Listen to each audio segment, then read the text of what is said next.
શરૂ કરતા પહેલા આપણે સૌ પહેલગામમાં જે આતંકી હુમલો થયો અને જે 27 નિર્દોષ લોકોએ પોતાનો જીવ ગુમાવ્યો તેના વતી આપણે સંવેદના પ્રગટ કરીએ છીએ અને તેમને શ્રદ્ધાંજલિ અર્પણ કરીએ છીએ।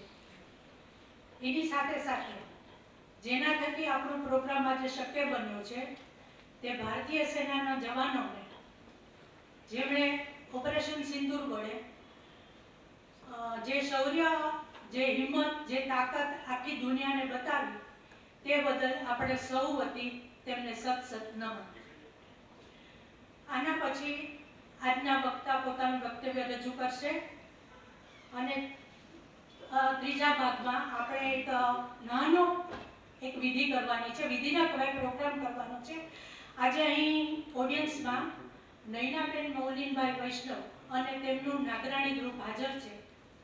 નૈનાબેન આપણી કોમ્યુનિટીમાંથી 2 જણનું સન્માન કરવા માગે છે, તો એ નાનકડો પ્રોગ્રામ આપણે આજના વક્તાનું વક્તવ્ય પછી જોઈશું અને માણીશું।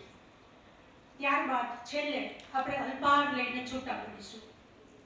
તો હવે હું આપણો બહુ સમય ન લેતા આજના વક્તાની ઇન્ટ્રોડક્શન માટે કવિ શ્રી બકરંદભાઈ ભૂસડેને સ્ટેજ ઉપર આમંત્રિત કરું છું।